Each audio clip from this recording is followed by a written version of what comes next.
Hello everyone. The topic for today's class is organization and its environment, and the topic stated by UPSC in this context is external environment. UPSC has provided the topic as external environment, and it has provided various other topics like the political environment, social, technological, legal. So this is the topic that we shall be covering today. Now, the first thing that I would like to say is that for this topic, what you need to do is that you need to refer chapter number 3, Managing Transactions with the Environment from T.N. Chhabra. Fine. So, T.N. Chhabra, Managing Transactions with the Environment. Most of the concepts have been covered in that chapter. But if any concept which has not been properly covered or which has not been covered in that particular book will be provided to you in the notes attached with this lecture. So let's start with the topic now, organizations and their environment. Now, if you have gone through the first session of organization theory, you would have realized we have covered what an organization is. We have covered the various perspectives provided by various thinkers. And out of those perspectives, we arrived at certain dimensions of the organization. Now, after understanding what organization is, the first thing that we need to do is understanding its environment. We have to understand what kind of environment does the organization exist in and what constitutes this environment basically. Where, if you realize, we had talked of the systems view in the introduction part of organization theory, the systems view, when we had discussed of what an organization is. The systems view basically provided, what it provided was that the organization procures certain inputs, then it transforms these inputs in with the help of certain processes into outputs. If you remember, we had done this inputs, transformation processes into output. Fine. And we had the environment influencing each of these. Fine. We had the environment influencing each of these. Whenever an organization sources its input, right, it has to have an interaction with its environment. An organization cannot, cannot produce everything by itself. It needs to source its inputs from somewhere.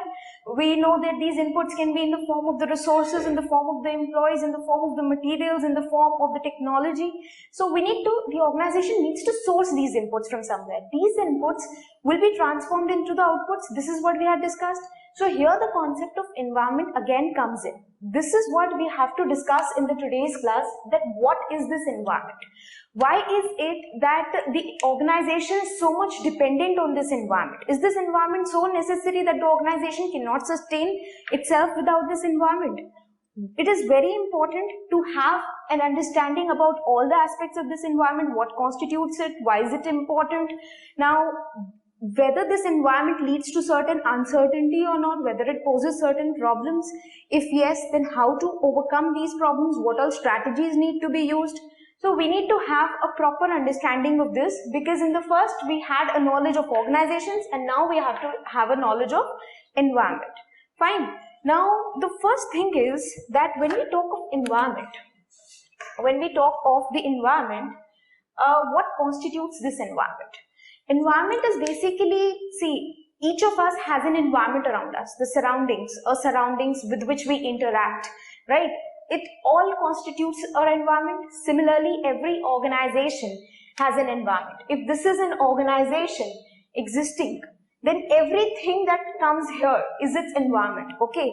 Everything that surrounds the organization is its environment. This is a very layman's definition, very layman's view, right? But there's nothing more. Every surrounding with which the organization interacts through which it sources its inputs is its environment. Now, this environment has certain dimensions attached to it. Like if we go into an in-depth analysis, we'll understand that this environment has certain dimensions attached to it. Before that, this environment affects every activity of the organization.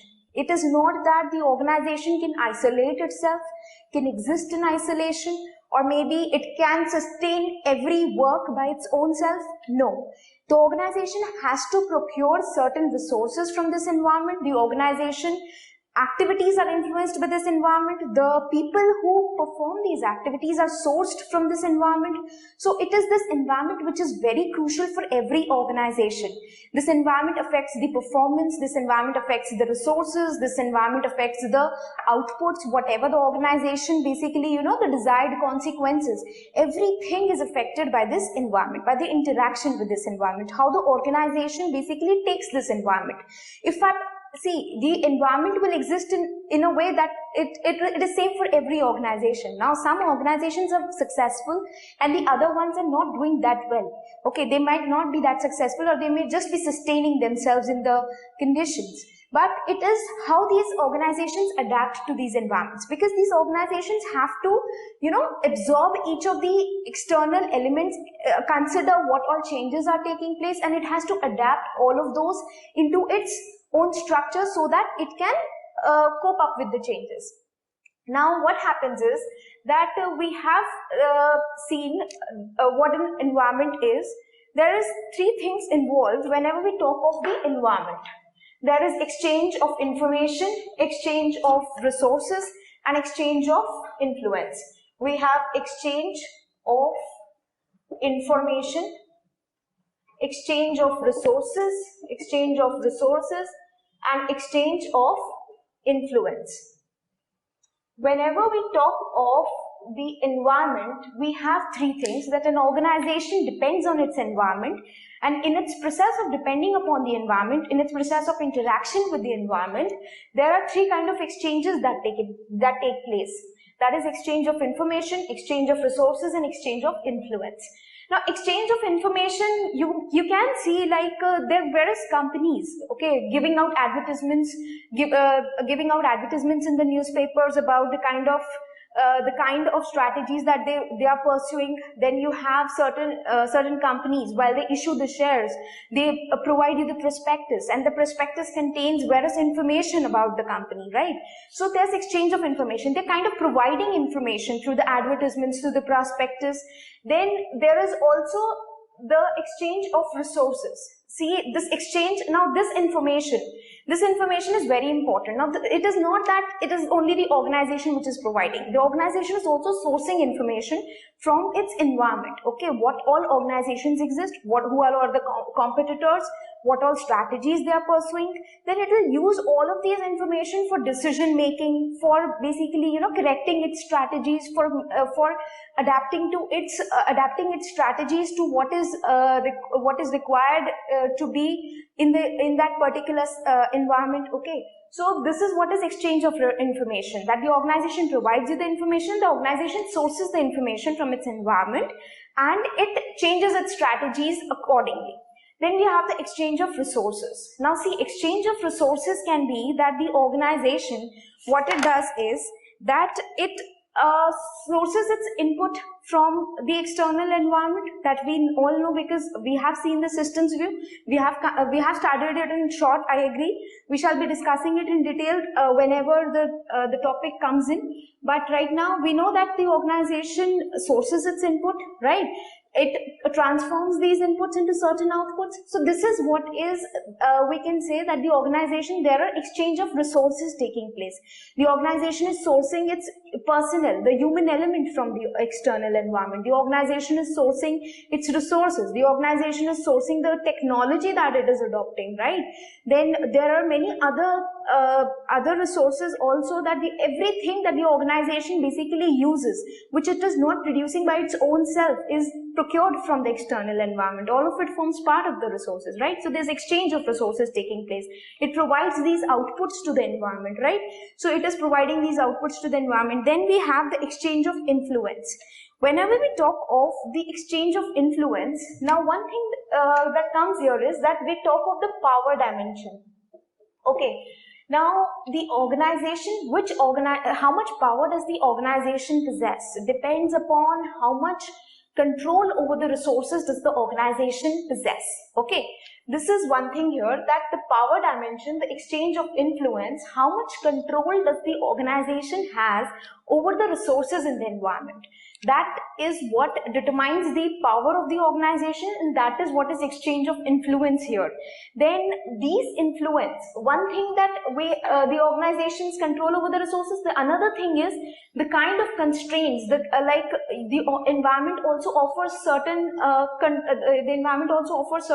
constraints, certain strengths, certain weaknesses, like we have the SWOT analysis, certain threats to the organizations. So there's exchange of influence. The organizations exercise power over the environment by having control over the resources which are necessary to perform the, to convert, like you can say, to achieve the desired output, as well as the environment provides certain threats, certain constraints to the organization. So there's exchange of influence. So whenever we talk of the organization in the context of its environment, what we are trying to basically see is that how the organization basically exists in that particular environment, and these all are the activities that take place. There is exchange of information, exchange of resources, and exchange of influence.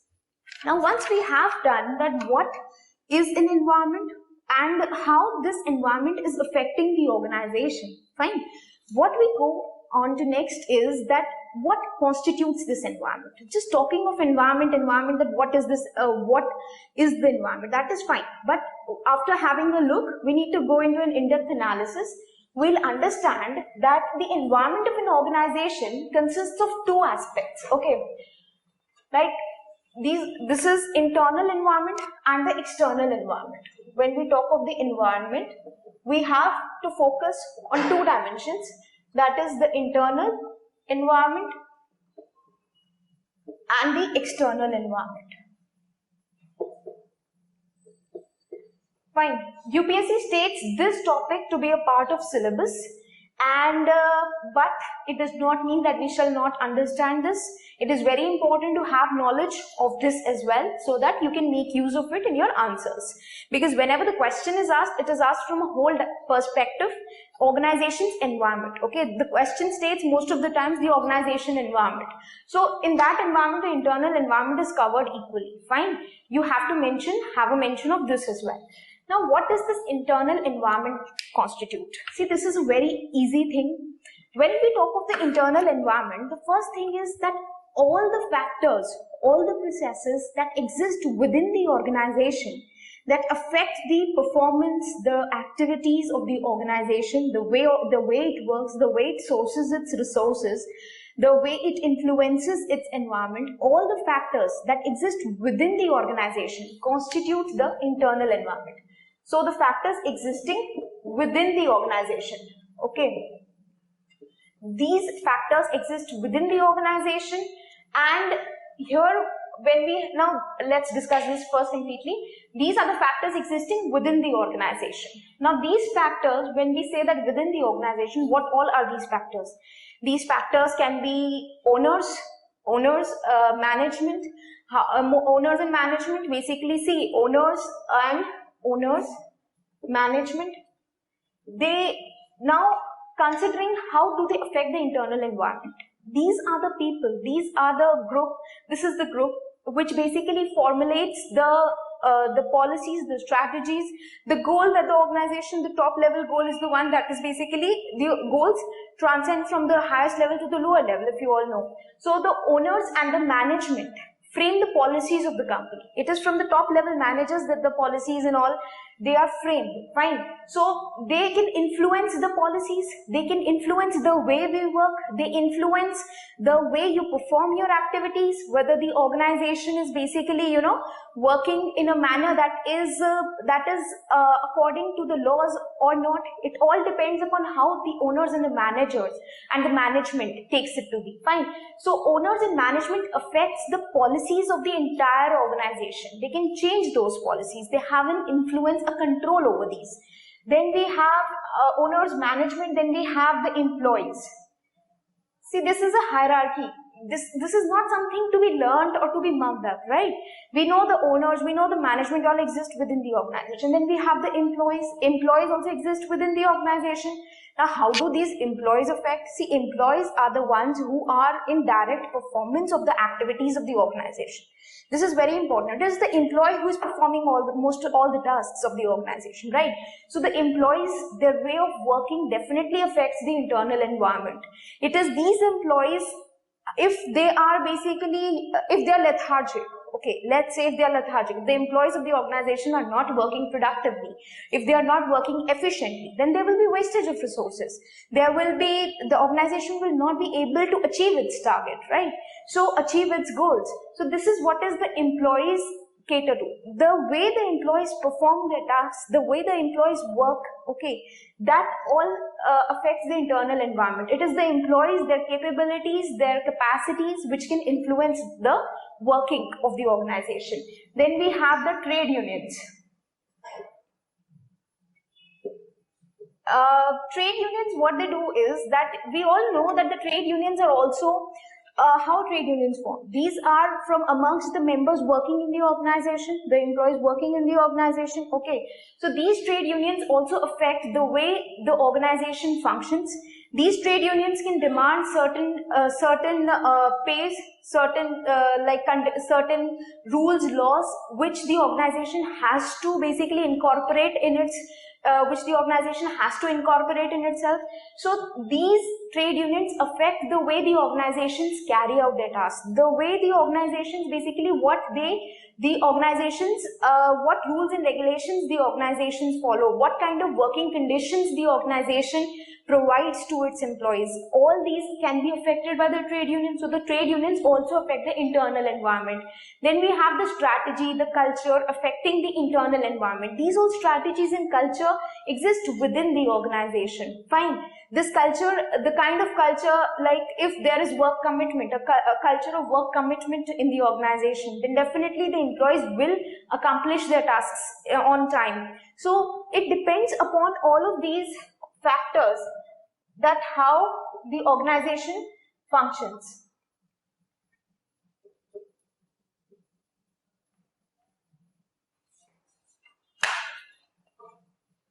So these are the internal factors, and all of these internal factors, you need to have knowledge that what is an internal environment. This is very easy. Factors existing within the organization.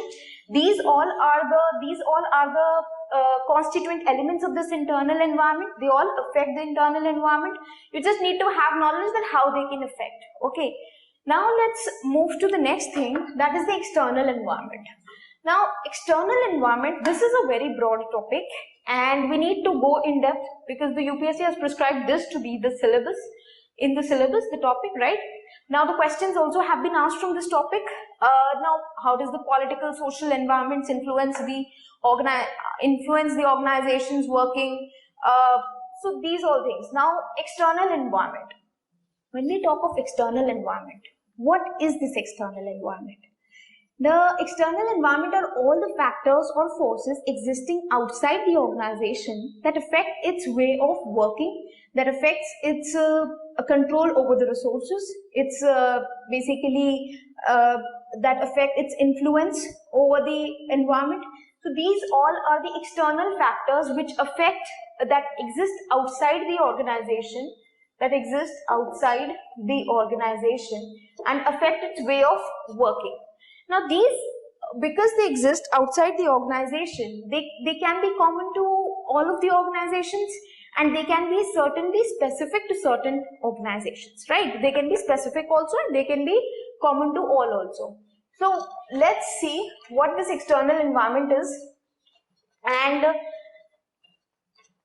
let's go into the in-depth analysis of this. The external environment.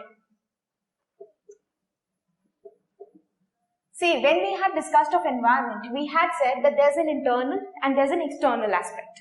When we talk of the external environment, again we have two aspects, that is the general environment and the task environment. Fine. Now what is this general environment? This, as I have said, that an organization, suppose this is an organization, and this is another organization. There are many organizations existing within the same environment.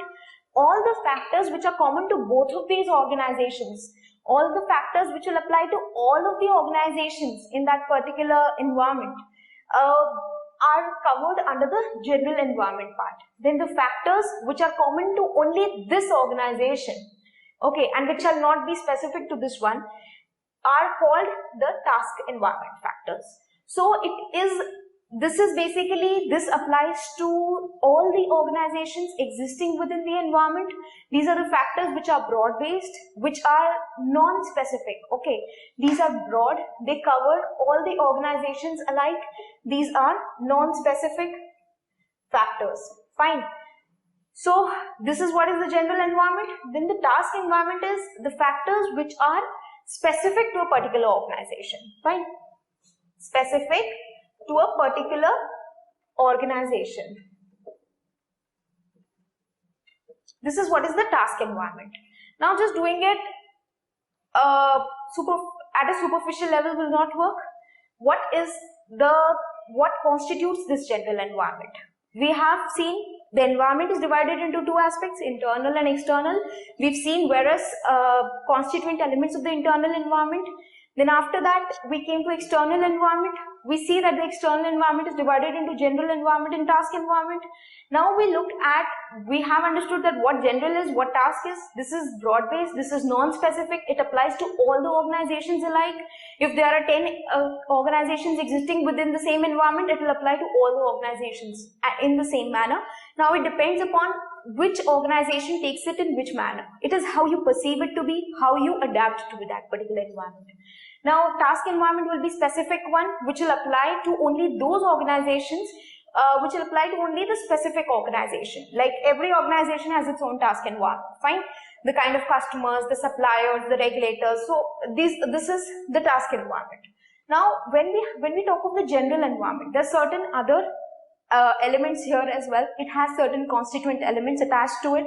Now, these constituent elements can be, see, if you go by books, it is not been stated in T.N. Chhabra, but there are many other books which provide that the general environment constitutes of the factors known as pestle. Okay, political, economic, social, technological, environmental, and legal. Now, if you go by the syllabus of UPSC, you'll realize that the environment, this has not been stated in the there in the topic. Otherwise, all of these factors have been provided to you in the syllabus of UPSC. Political, economic, social, technological, environmental, and legal. Fine. These are the full forms. Now, political, this is a way of learning. It is always better to learn this way. This is not something which is new.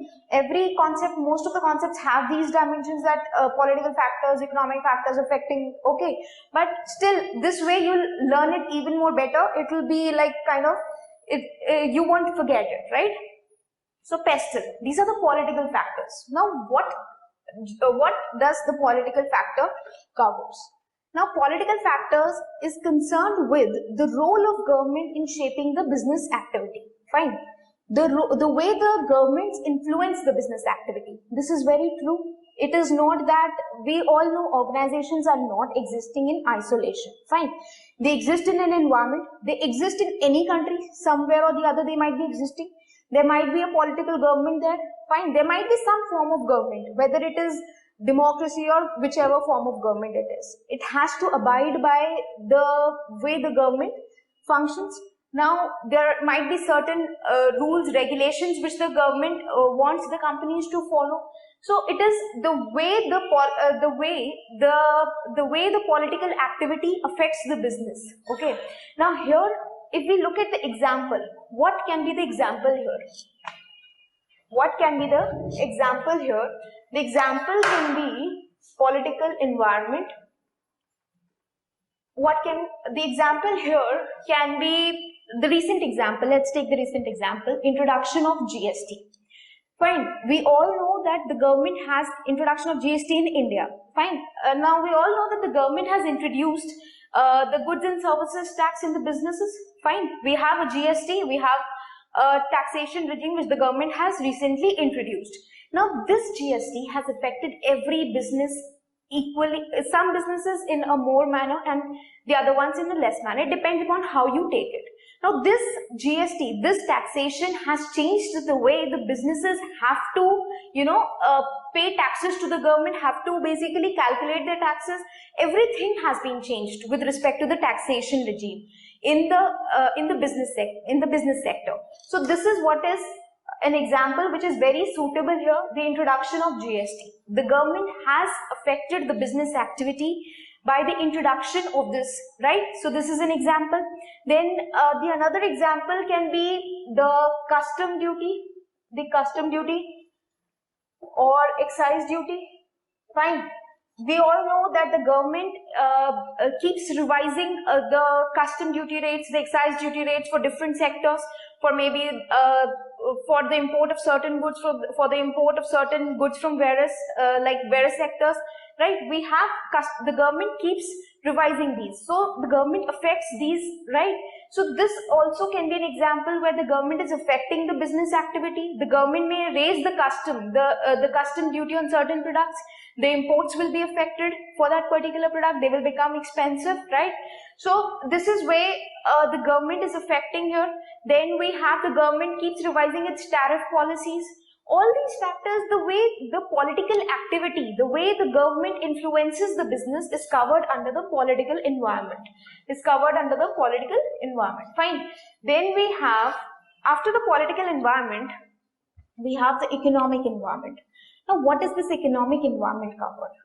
The economic environment covers what it basically caters to is the kind of economic conditions that are existing within the country that affect the level of business activity. Now, it is not that the economic conditions will affect the business activity in a negative manner.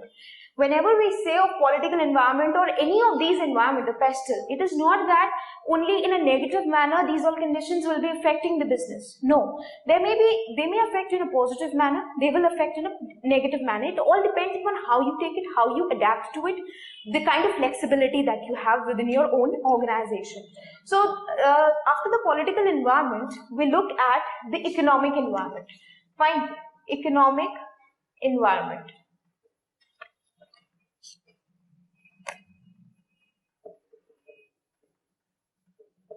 Economic environment. Now, what is the kind of economic conditions that exist that affect the business activities? Now, economic environment here, what all can be covered? If you look at the examples, what all can be covered in this economic activity?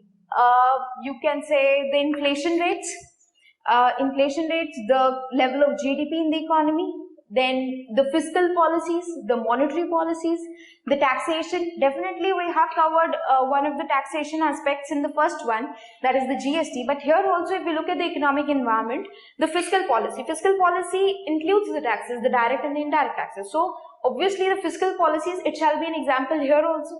So we have the fiscal policies affecting. Then we have the monetary policies. The monetary policies, like the RBI may introduce certain rules which directs the banks to provide lending to particular institutions or sectors, maybe at a concessional rate. So obviously those all businesses which are in that particular sector will benefit out of it. So these all fiscal policies, monetary policies, the level of inflation that is in the economy will affect. See, if you are into a manufacturing business, maybe a garment manufacturing business, and you're manufacturing products, and the inflation in the economy has risen to levels that people are not demanding your products, howsoever good they may be. So obviously inflation has affected your business. So fiscal policies, monetary policies, inflation, then GDP, how good your economy is doing. If your economy is actually is moving on a note that is good for the individuals, then obviously it will affect their way or their purchases, their consumption patterns, right? So the GDP of the economy also affects how the businesses function. Okay, it is all, every business caters to the needs of the market, the needs of the customers, the needs of which whosoever he is satisfying. So these all, the level of GDP will also determine, because inflation, GDP, these all are interconnected aspects, right? So GDP also affects the economic environment. GDP is a part of economic environment that affects the business activity. So these all can be the examples here. Now, one more way we can look at this aspect is that the economic conditions, it is not necessary that the economic conditions prevailing in one country will not affect the business firms, the companies existing in other countries.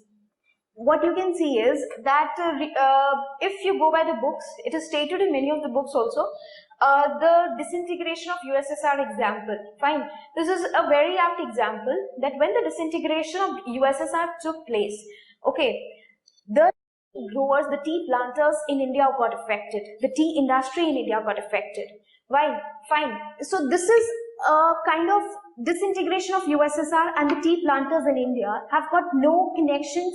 If we look from a layman's perspective, if we see that obviously there does not seem to be, they're located at so far off locations that there is no connection, that there does not seem to be any imminent connection. But when the disintegration of USSR took place, the import of tea in USSR had stopped from India, and as a result of which, and these tea planters had the most of their exports there in the USSR. So it got this industry, the disintegration in one country affected the tea planters in a country which was located at far off location. So the economic condition at one place affected the business activity in another country. So all of this are interconnected, because we live in an LPG era, we have LPG here in India. So we have an open economy where we have imports and exports. So economic conditions elsewhere will definitely affect our own, will definitely affect the business units existing in our own country. Like you can also see, like a few years back, we had most of the big banks failing in the USA, right? The Lehman Brothers, we had so many banks of them which got failed. What happened? The kind of crisis shifted to the entire world. Fine. It got shifting to one country to the another. It got shifted to Eurozone. It got shifted to many other countries also, though India was not affected in a manner that the European countries got affected, but definitely we could see the after effects. So economic condition, due to the failing of the big banks, due to their loan issue, created problems for businesses in India. You can see the real estate sector has been affected, right? So there's so many things that the situations in one affect the business in another. This is just an example. Then after the economic environment, we go to the social environment. Fine. Now, what does the social environment say? See, whenever we talk of the social environment, here we talk of the trend in demographics. You will see this word in many chapters. If you see the trend in demographics, the change in the population size, the change in the population trends, the kind of population that exists, whether it is an old age population or maybe the young population that is entering, that constitutes most of the population, right?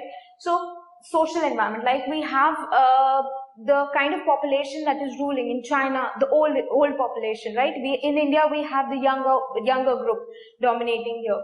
So in the business field now, social environment, the trend in demographics, the change in population, the values, the culture, every of this aspect is covered here. Now here values, cultures, beliefs, fine, of the individuals in the country, basically all of these which affect the business activity is covered under the social environment, the population. Now coming to an example here. So what can be the example here?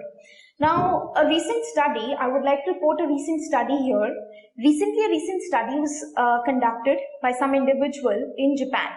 Okay, what the study stated was that a culture of work overtime has developed in Japan. See, if we look that it has got nothing wrong with it, right? So there's a culture of work overtime in Japan, which is being quoted in many contexts. Now, this culture of work overtime, how does it, is it good, is it bad? Let's not go into it. But if you go by that study, a Japanese worker is working almost like 80 hours of overtime in a month. Okay, and it is very common. It's not that they resist indulging into this overtime activity. So this is a kind of culture that has developed in Japan. So the organizations existing there, the businesses existing there, they are used to it. They are used to demanding overtime from their workers. Now, although this culture of work overtime, the study also states that this has led to increased deaths while working in Japan, which they have provided a particular term also for that. But let's not go into that. But Japan, we can state the example of Japan here, where a culture of work overtime has developed, where the workers are so committed towards their work that they do not deny working overtime, working beyond limits when demanded from them. It has become so common that you see workers sleeping on the roads after work. Okay, it is not common to see the workers sleeping on the roads in India, right? We can see the we know the Indian context, but I'm not saying that the Indian workers do not work overtime, but definitely look at the culture there, that they sleep on the roads, they go for jobs in the morning, they work whole day, maybe till night, they sleep on the roads because they're not able to take the workload. They're not complaining, but this is a culture that has developed. So this can be quoted here in social environment, that the values, the beliefs, the culture that basically prevail in that particular organization, which make the work, which affects the business activity. And these are the social environment factors. This is what is the social environment is.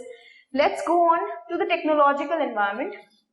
Now, technological, when we talk of the technological environment, okay, what we need to consider is, we all know that organizations depend upon technology. This is a technological era. Every organization has some form of technology or the other. Technological environment. Technological environment. Now, every organization depends on certain technology, fine. Adaptation to the new technology that is required is what is covered here. Every organization needs to adapt to certain technology, right? Needs to adapt to the changing technology, because technology is something which keeps on changing. You have one technology today, just tomorrow you have another technology in the same field. So you need to adapt, you need to keep changing according to your requirements. The technology should be a cost effective one, should be a cost efficient one. It's not just that you adopt new technology and it is of no use, maybe it is increasing the costs. No, it should be a cost efficient one. So adapting to the technological environment is very important for the organizations, and the factors which the changing technology, the adaptation to the new technology, the introduction of new technology, all these factors will affect the business activity, and that is what is covered here. Now, example for this, the one example that can be stated here, it is very common for all of us, like food delivery apps, right? If you notice that years back, maybe 2 years back, maybe 3 years back, we did not have these food delivery apps. We have so many food delivery apps. If you basically know that we have Food Panda, we have Swiggy, we have Fasos. There's so many food delivery apps that we have. Did we have these application, these technology earlier? No. Today it has become possible because of this technology that we can order from 5 different restaurants at one go, right? Within minutes. Earlier it used to not be possible. So what changes here is because of technology, that any organization wishing to come into this food service delivery business, it definitely needs to have an application for itself, right? Which is easily available, which is easily accessible to its customers, right? Now another example, very recent example again, like booking a cab. Okay, all of us know that almost like 3 to 4 years back, we did not have Ola in a country. We did not have Uber in a country, right? We did not have this carpooling thing. Even if we had the taxi, the cabs in a country, we did not have an online platform to book these cabs. It was such a tussle thing to do that we rarely used to go by cabs, right? We did not used to prefer cabs. But today, because of the technology, it has all become possible to, to reach the destination at the desired time and at the desired place. Earlier, you used to make use of public means of transport. Today, if you do not have the time to use the public means of transport, you make use of an app. You do not go by autos. You make use of a cab, right? So the organizations existing within this environment, or maybe the organizations wishing to provide this cab service, will have to make use of an application, will have to make use of the apps, right? Like the Ola, like the Uber, like the Taxi for Sure, which we had.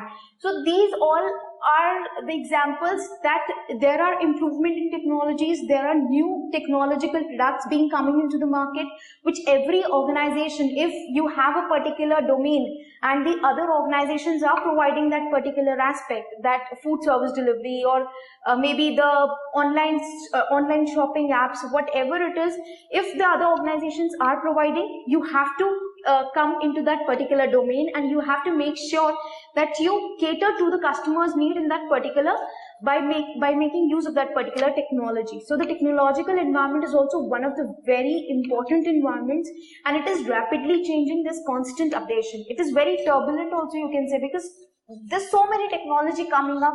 Every day you can basically improvise upon your app. If you see, you have an update every second day. Why is there an update? Because you have the bug fixes, or maybe some kind of another addition to the application. So it's all that to survive in the environment, the organizations have to improvise upon the technology that they're using. So this is covered under the technological dimension. Now, environmental. This is another aspect, though it has not been stated in the syllabus specifically, but I would not ask you not to do it. It is very easy, again, like all the other aspects. The environmental aspect, the environmental aspect, fine.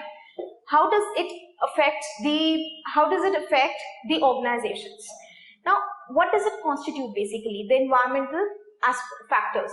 See, every activity that denotes the physical condition within which the organizations operate. Now here, when we talk of the environmental context, it is the physical conditions within which the organizations operate.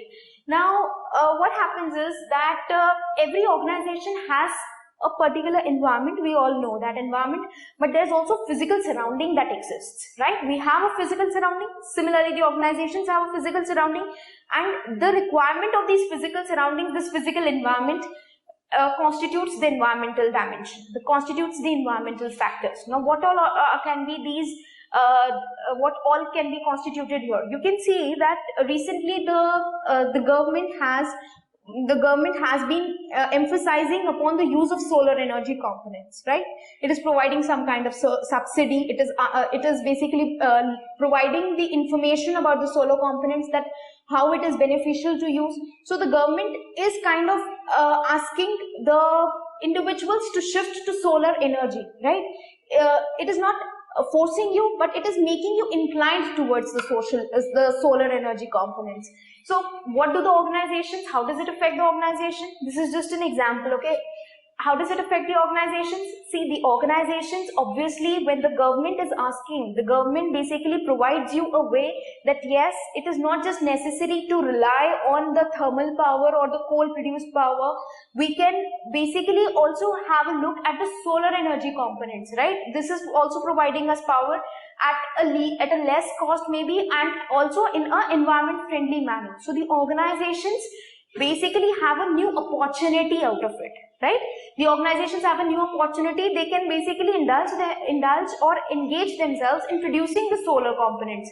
So this is another business opportunity which arises, right?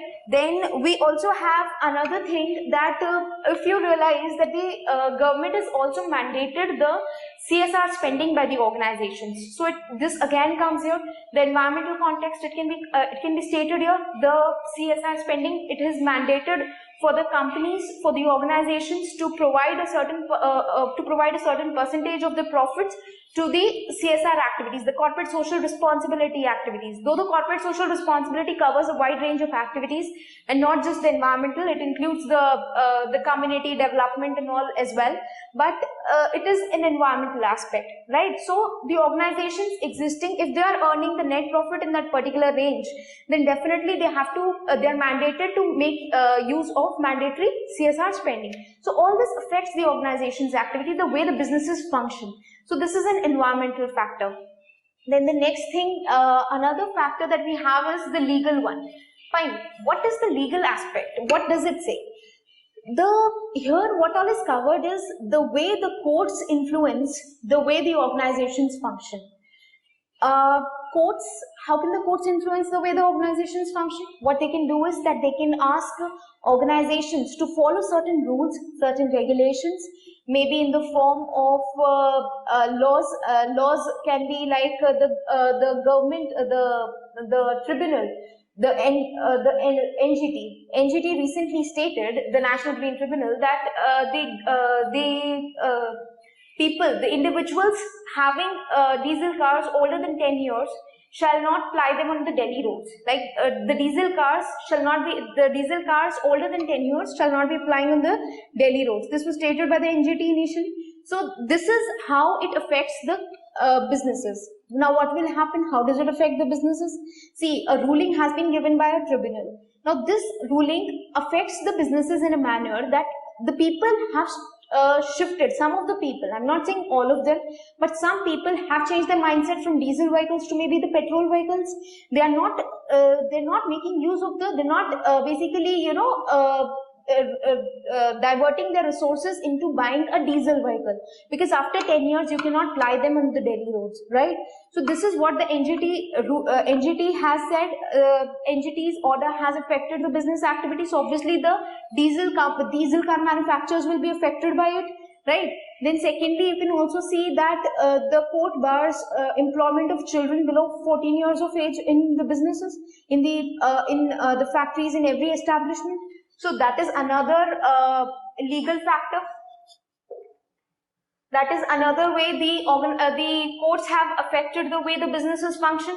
So they shall not employ any of the individuals below the 14 years of age. So it is all the rules, regulations that the courts impose, that the courts bring about, that affect the working of the businesses. So these all factors are covered here. So what we have done is that we have covered all of these factors, which is stated as pestle, the political, economic, social, technological, environmental, and legal. We have stated kind of examples for each of them. Every example will, every environment has a particular benefit, has a particular drawback for the organizations.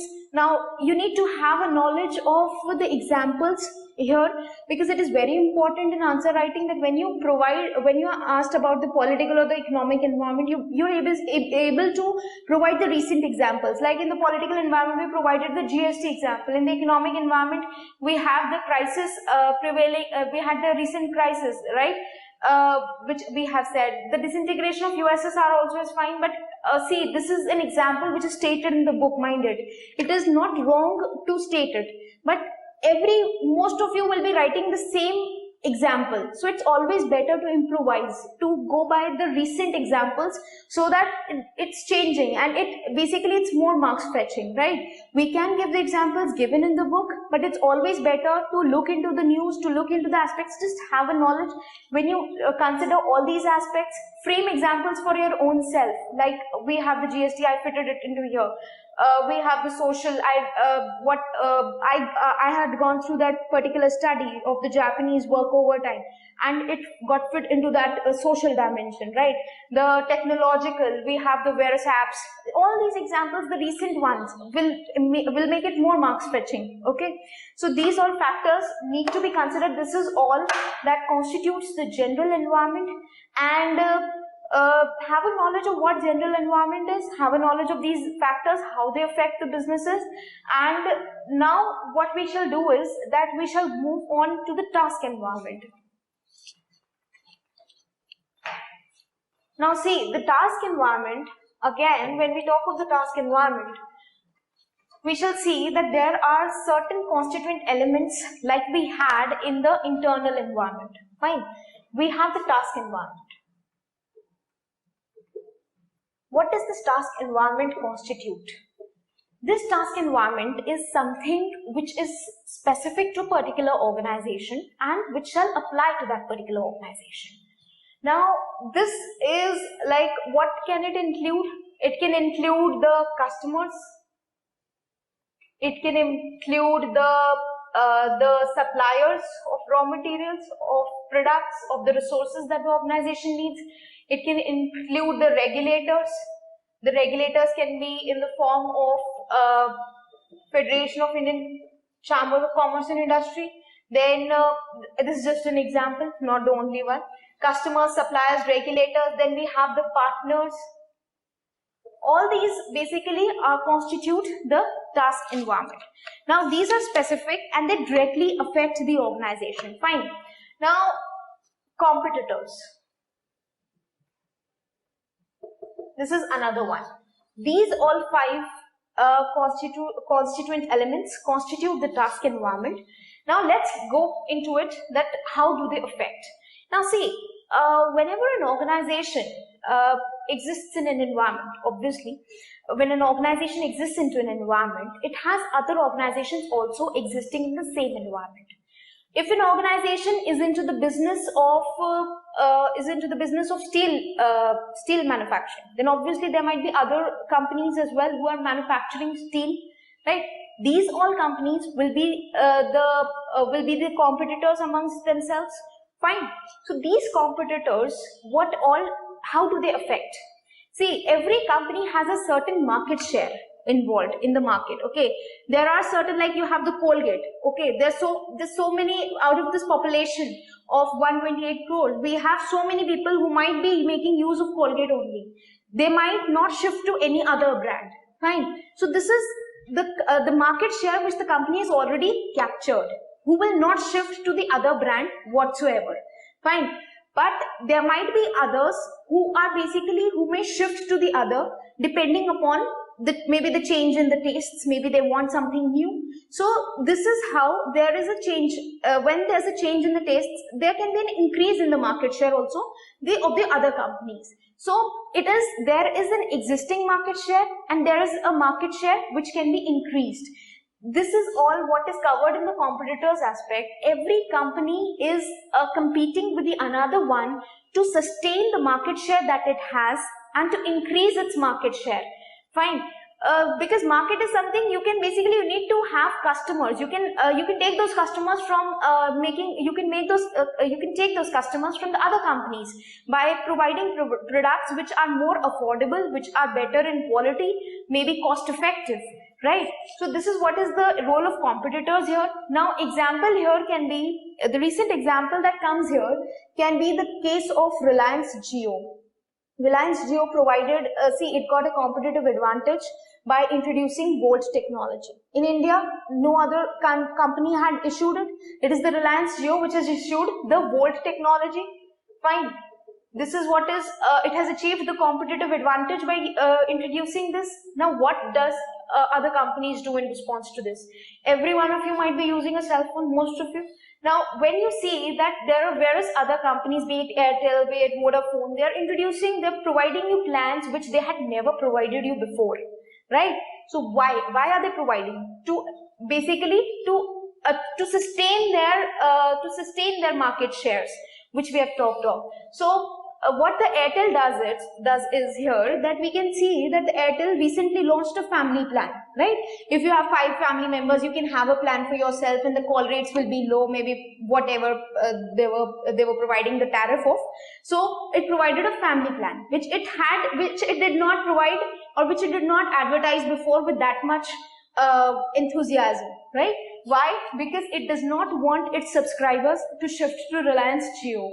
Then we also have, like you can see that another example is that the Airtel providing iPhones with an Airtel connection on no cost EMI. Okay, this no cost EMI concept just came in a few months back, you can say basically. Earlier it used to be not there. Why? Because obviously Airtel wants its customers, wants the customers to retain they're basically to retain to their what you can say, the telecom operator. It does not want you to shift to Reliance Jio. So to counter the benefits, to counter the competition posed by the Reliance Jio, Airtel is providing you so many offers. Similarly, Vodafone is providing you so many offers. They're providing you data at a rate which we could not even think of that the companies could ever provide. Right? So this is, now we get 1 GB of data free of cost for 28 months sometimes, if you'll go by if you'll actually see that what the telecom providers are providing. So these all are to basically, sustain your to sustain your market share. Do not allow your competitor to take your customers from yourself. So this is how the competitors affect. Competitors basically affect the organization by taking your customers from you, by taking your resources, by having like you can say, by having control over your resources. So it is very important. This aspect is very important, and we have seen the examples also. Now the customers, what they do is that, see, the customer is the king, right? This is very well known line which we all know. Now customers are, who are the customers? The customers are the people whose needs, expectations have to be matched, have to be satisfied by the companies, right? The companies are indulging in a cat race to basically satisfy their customers, and that is why we have this element which affects the external environment, which affects the environment of the organization. The customer's purchase is something that keeps a company going. Okay, if you purchase the product, that the company will keep on going. So this customer's dimension is very important, which affects the environment of the organization. If your customers are loyal to you, you will definitely do not have any threat from your competitors. If the customers are not loyal, then obviously the other company shall achieve more success, shall achieve a more benefit. Then we have the suppliers. The suppliers is, we all know that the company sources its, procures its inputs, procures its resources from outside. So these are the suppliers of raw material, the suppliers of resources. These suppliers also have an influence over the environment. Now how it affects is that if you have, like you can say, the suppliers ensure a steady flow of inputs to the organization. Now the steady flow of inputs is very important to keep the organization going, to ensure that there's no stoppage of the work. Fine. So this suppliers is also very important for an organization, that can affect its environment, that can affect its way of working, that can affect the time within which the organization accomplishes its task. Then we have the regulators. The regulators basically they regulate the environment within which you operate. They provide certain rules, regulations which you have to follow, like the ICAI, the Institute of Chartered Accountants of India. It provides certain rules that the chartered accountants are required to follow. It provides certain guidelines that you have to follow. The RBI providing guidelines for the various banks. So it is the regulators which affect the way of working. The regulators affect the industries within that particular domain. Okay, like the RBI can affect the working of the banks, right? The SEBI can affect the working of the organizations, the companies listed there. Fine. How the organizations have to prepare the reports, how the organization have to basically, what all should be included in their prospectus. All the SEBI can affect, right? So this is the regulators which comes in here. Then the strategic partners. Now, who are the partners? The partners are the people with whom the organization is into an agreement with.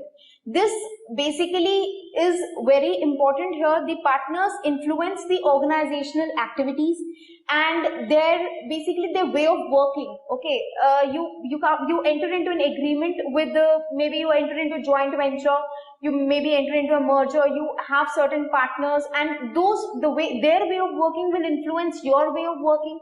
The policies that they follow will affect your policies. So it is the strategic partners also which have an effect over the external environment, over the environment of the organization.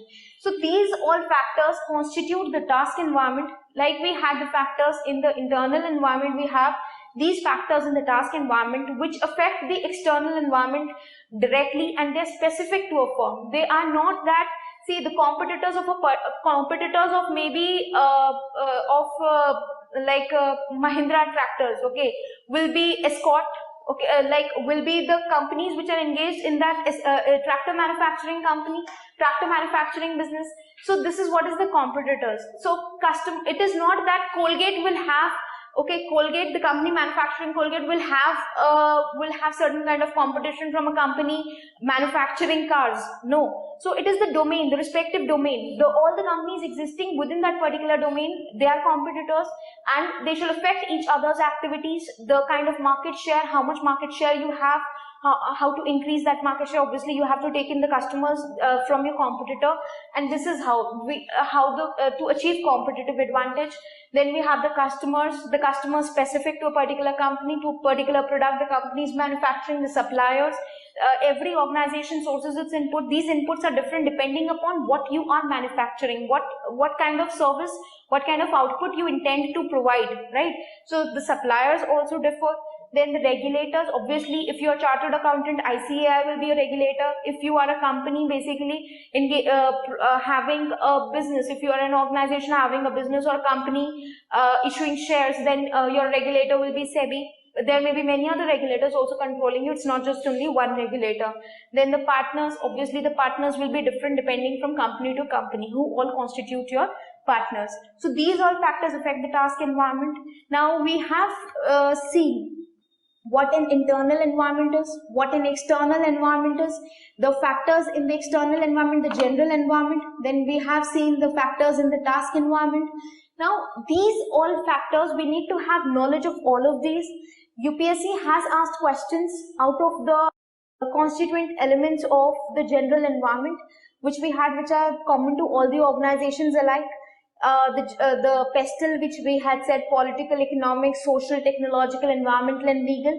It is very important in this part to basically have examples. The more examples, the more recent examples you have, the more, like you can say, the more marks you will have, okay, you will score. So now if you see, you have so many examples today in this environmental context, that if we look at our day-to-day lives, we get so many examples from here itself. Even if you do not want to go by the newspapers, you have so many examples from your day-to-day life which can fit into here. So kindly, whenever you read, maybe onto Facebook or anywhere else, you just basically write it down somewhere, or maybe kind of incorporate into your notes at that particular point of time, that yes, this example fits in here. Okay, it is very important, and these small examples provide an edge to your answer. So this is what environment constitutes. Now the next thing which we have to do is that we need to, once we have seen that what constitutes the environment, it is very important that why do we need to study this environment? What is the importance of this environment? See, we are just looking into what is environment. We have seen into detail that what this environment constitutes. But don't you think that we need to have a knowledge that why are we studying this environment? When you study any chapter, the first thing you should understand, the first question that should come to your mind is that why are you doing it? If you're studying for UPSC, you might obviously, why are you studying for UPSC? Obviously, you have an answer to it. So here also, when you have environment, why do you need to study this environment? It is very important to ask these questions to your own self, because when you ask these questions, there comes an urge to seek answers, okay? And when there comes an urge, you basically search for those answers if you do not have them in the book, because the book provides you a platform. It provides you certain things which go in a continuation. They explain you from the perspective of that you should understand this concept. But there are certain more things which basically the understanding gets completed only when we ask questions to our own selves. So if you are studying environment, and if you have not thought of it, why am I studying environment? You need to have a knowledge that why are you studying this environment. Now let's see why this environment is important. See, we have seen so many aspects in this. We have seen so many examples. Why do we need to study the environment? The first thing, basically, the organizations need to study the environment to understand the kind of competition that exists in the market, to understand the kind of competition that exists in the environment. Like, what kind of competitors does it have? What kind of strategies are they pursuing? What kind of technology are they using? See, the kind of the way the competitor organizations are working. All these aspects are very important to have a knowledge of how your competitor is going about. Because obviously, if he is introducing certain strategy which is new in that particular domain, then obviously you also need to have hold over it. To understand, organizations need to understand the kind of competition that exists in the market. To deal with this competition, to achieve competitive advantage, it is very important to study the environment. Then the second is the kind of rules, regulations exist. There's so many rules and regulations existing within countries. Every country has a different set of rules and regulations applying to the businesses, right? So if an organization wants to start a business, maybe in India, it needs to have knowledge of what kind of rules, regulations exist within India. If there is a mandatory CSR spending, then when do I when will I be, when will this apply on me? If it applies on me, whether I will have to basically, spend on the CSR. So all these aspects, the rules, regulations, you need to have knowledge of it. To understand the kind of rules, regulations that exist, you need to have knowledge of the environment. Because when you have knowledge of the environment, only then you'll understand the rules and regulations. Then to understand the kind of employees, the kind of people, the personnel that you require for a company.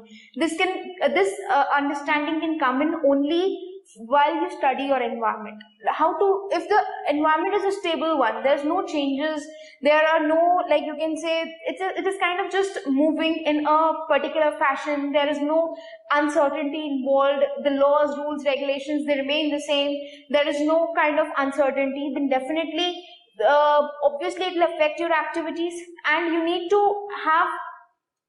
to understand how this affects your business. So this stability will affect the kind of employees that you need to have, whether how skilled employees, whether, so all these affect the technology that you need to have.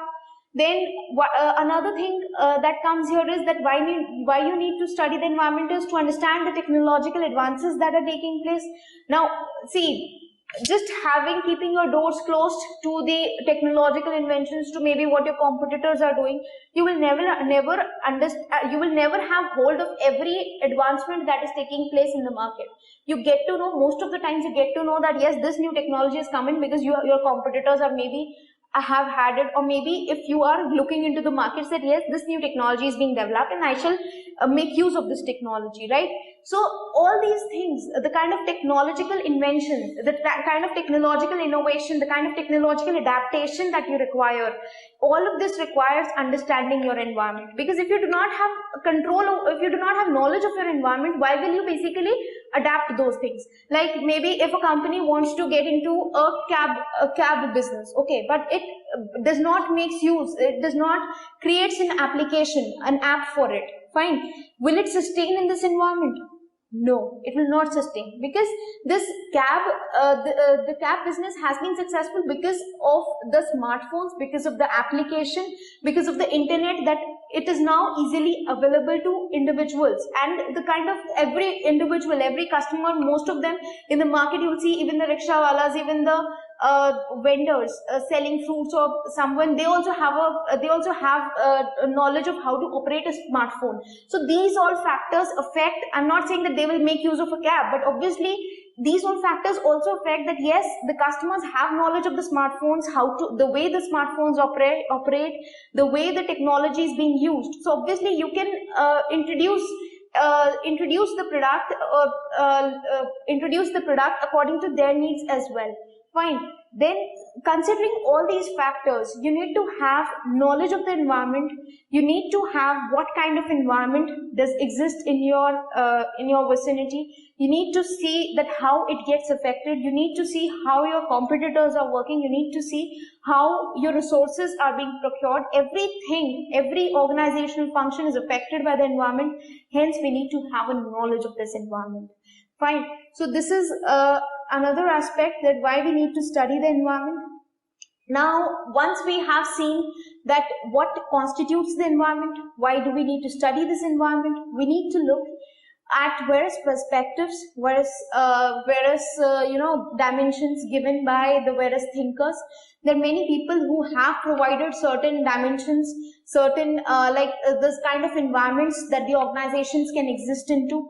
They have provided their own views that what kind of environments the organization will find themselves into, what kind of structures will be suitable for that environment. So different people have given a different viewpoint of the environment, and let's start with that topic now. Now let's move on to the different theories propounded by the various thinkers. There are many thinkers who have given different views of what constitutes an environment, what constitutes what kind of uncertainty exists within this environment. Different thinkers have given different viewpoints. Now let's have a look at these. Basically, let's start with Des and Beard first. What they have said.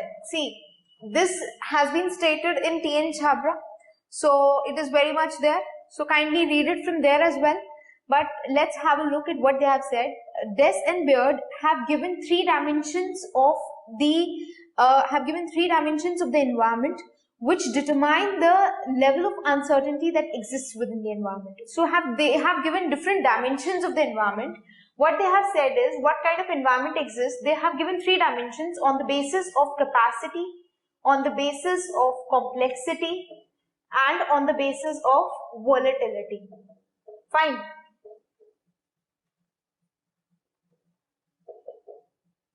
Volatility. So Des and Beard have given dimensions of the environment on the basis of these factors. They have given this, and this determines the degree of uncertainty that exists within the environment within which the organization exists. Now, capacity. Capacity is basically with respect to the availability of the resources. Whether the resources available are abundant, whether they are available in sufficient quantity, whether they are scarce, whether the resource availability is not at a mark at a level which is required for all the organizations to sustain. So capacity is all about the resource availability. Fine. Whether it is available in abundance or whether it is available in scarce. Fine. Abundance to scarce. We shall write it here. Abundant to scarce. Whether the resources, then the second is complexity. Complexity is what kind of environment does the organization survive into.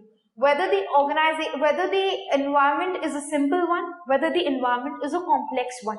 Simple one is that one organization's activity won't be affecting the other organization's existence, and there are no rapid changes taking place within that environment. Everything is it is not interconnected. Fine. So simple environment. Then we have whether the organization exists in a simple environment or whether it exists in a complex environment. Complex environment will be a dynamic one, will be a changing one.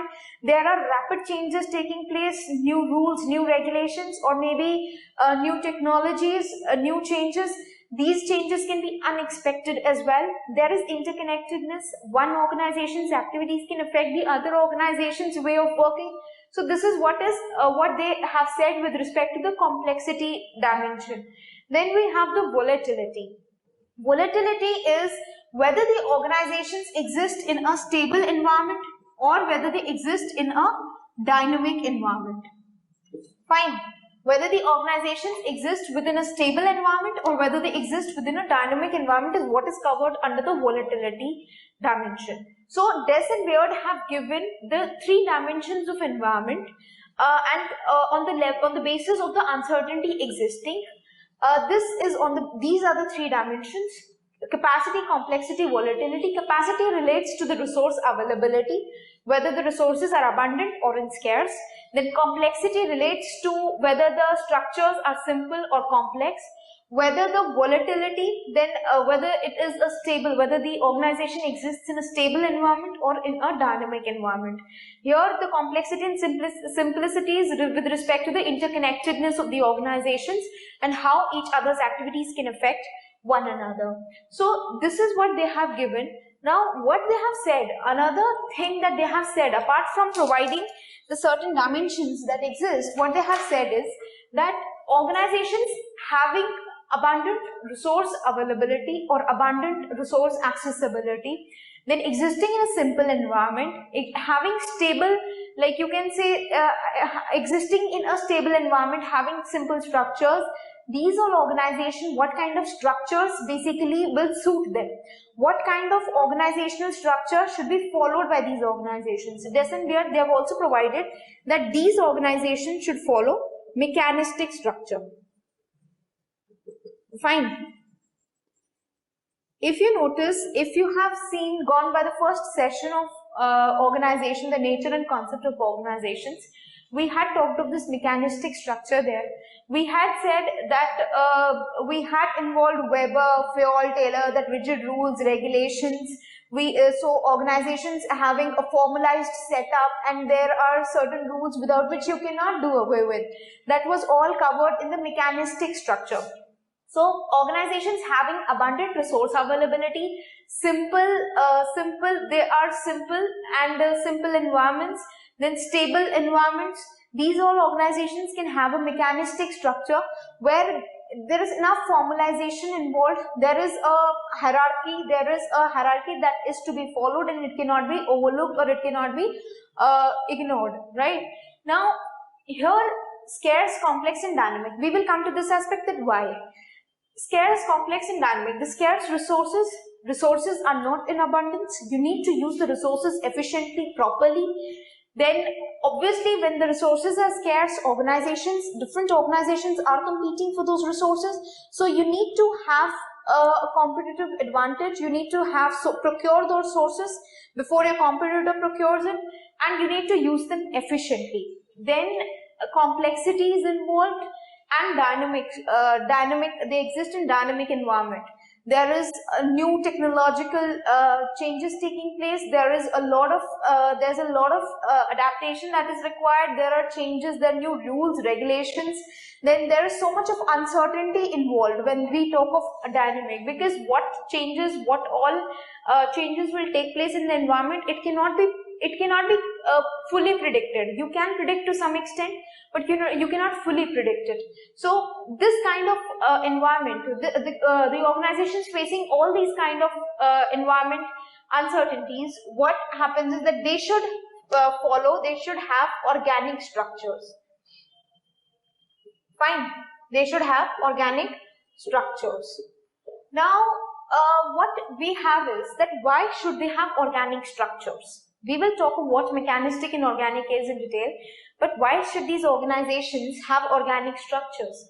These organizations need to have organic structures, and these need to have mechanistic structures. These need to have organic structures because an organization which is facing a continuously changing environment, a rapidly changing environment, an environment where you cannot predict in advance that what will happen next, you need to have flexibility in your organization. You cannot have rigid rules, regulations that yes, if this is the way of doing the task, this is the way of accomplishing a particular task, then this is the only way you should follow. No, you need to have flexibility in organic structure because environment is constantly changing. To cope up with this environment, you need to adapt. You need to basically adapt to those changes that are taking place. You need to bring about changes within your organization. Fine. So to bring about these changes, you need to basically ensure that their employees have the flexibility, that they can take their own decisions which they at their particular level, which they feel to be appropriate at that particular point of time. They do not need to communicate, do not need to follow a hierarchy to communicate the decisions. They can basically communicate amongst a lateral communication is also suffice. So that is what is an organic structure. Here we have so much of complexity, we have resource availability is not in abundance, we have scarcity, we need to ensure efficiency, we need to cope up with the changing environment, that we need to have flexibility in a structure, and to have flexibility means that you have an organic structure and you're doing away with mechanistic structure. Now mechanistic structure, here we have said that why we need a mechanistic structure is because resource availability is in abundance. Fine. We do not need to, we do not have to, devote much time onto how will we procure the resources, how will we utilize the resources. The resource availability in abundance, if we need more resources, we can easily procure them from outside. Then it is a stable environment. The changes, very less changes are taking place, even if they are taking place. Otherwise, there are no changes, or maybe even if there are some changes, then it is very less. It is like you can predict them in advance, okay? Then one organization cannot affect the other's way of working. It is a very stable environment.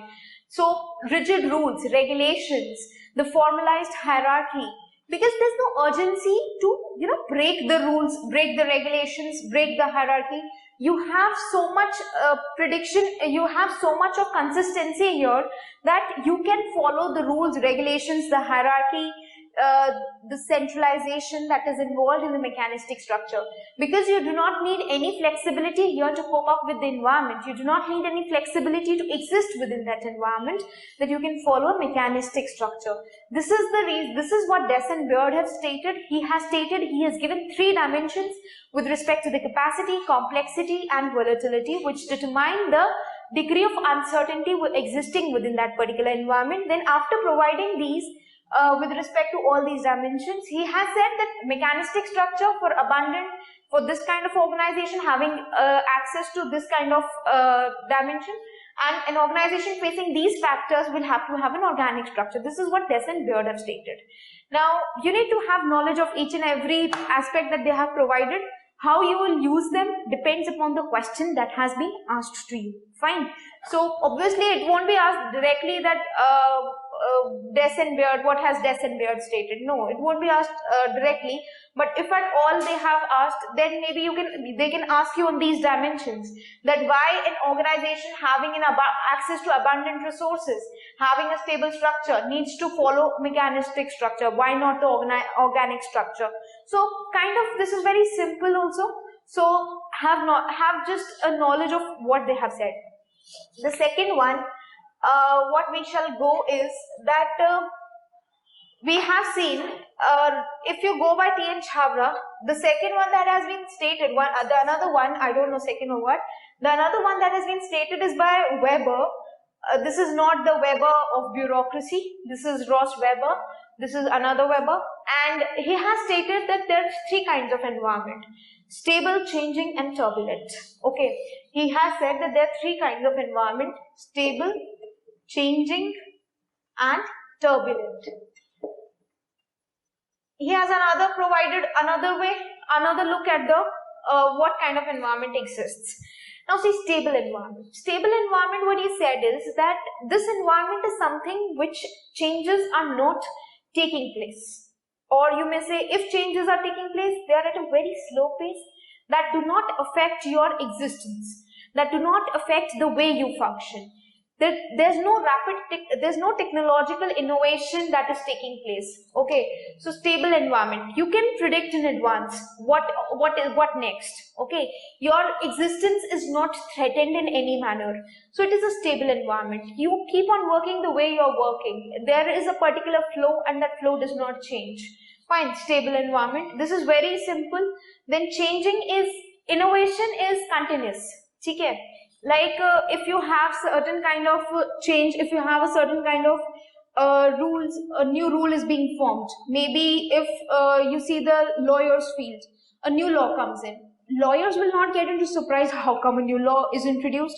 Obviously, this is so constant. A change for them is something which is very common for them is a change.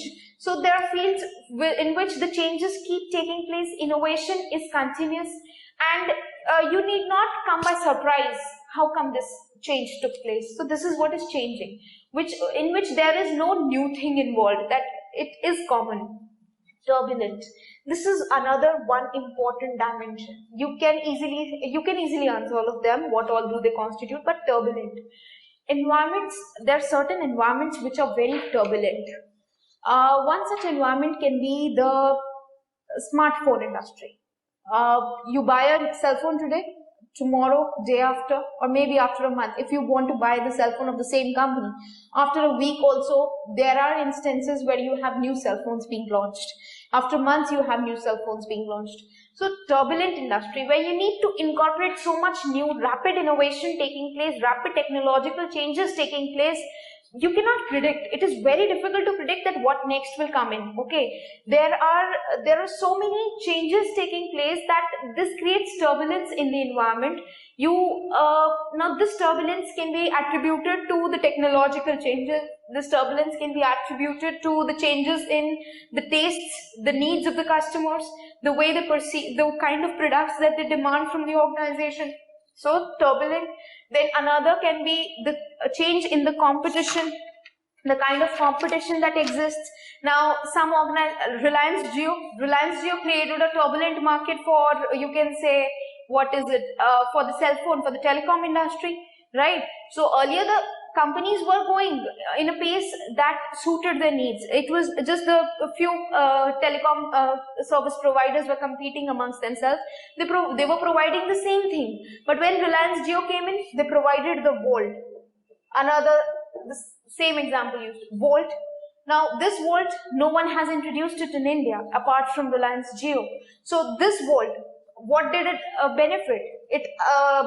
Because of this Volt, you have the smartphone manufacturers. They have to manufacture. They are providing you phones to they're providing you new gadgets which make use of this Volt technology. The old smartphones, you cannot use them. So again, it benefits the smartphone industry also. There's so much of rapid innovation, that there's so much of technological innovation. There's the change in the tastes and the needs. It was the need of the customers that we should have access to the internet at an affordable price. Earlier it used to be too expensive to have access to an internet. But today, because of this Volt technology, because of one of the companies introducing Volt technology, we have access to it at a much subsidized rate, which we as consumers had never thought of it. So a turbulence in the environment is created. Then there can be social changes which cause this turbulence. There can be, like you can say, new laws that cause this turbulence. One of the examples here again can be the new laws like GST. See, we all know that GST will be introduced. Since years we all have been reading that yes, GST will be introduced, GST will be introduced. But when it actually got introduced, it did create a turbulence for the businesses every business needs to comply with the GST norms. It did create a turbulence for businesses in one way or the another. The businesses, the way of transacting, the way of reporting the tax, the way of paying the taxes, the way of reporting your like you can say your incomes, everything has changed for the businesses. That is why the businesses are suffering. So it has created a turbulence for them as well, though it was known since years, but still. So it is the rapid technological innovation, the rules, the laws, the regulations which come as surprise, which you cannot predict in advance, and they are kind of they affect the organizations existing, and every organization will need to basically to sustain itself. It will need to adapt to this particular environment. And turbulent environment, here you need to have knowledge of how the environment can become turbulent. Fine. So this is what Weber had stated, that there are three kinds of environments: stable, changing, and turbulent. Now the next dimension which we have is, this is an important one, that is Emery and Trist. Emery and Trist typology of environment. See, these are another thinkers who have provided another dimension of environment. What Emery and Trist have said is that organizations can exist in 4 different environments. Okay, they have said that organizations can exist in placid, randomized. The 4 kinds of environment that organizations can find themselves into: placid, randomized, placid clustered, then disturbed, reactive, and another one is turbulent. This is what Emery and Trist have said, that organizations can find themselves into these kinds of environment. Placid, they have basically provided what these environments constitute. Then according to this, let's look at the other thing, then we'll move on to what these environment basically constitute. What they have said next is that the placid environment,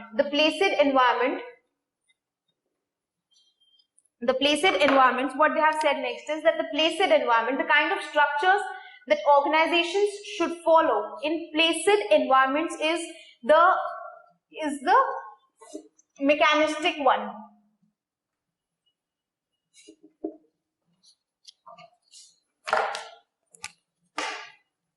The kind of structure that the organizations having placid environments should be mechanistic one, and organizations having disturbed, reactive, turbulent environments should follow organic structures.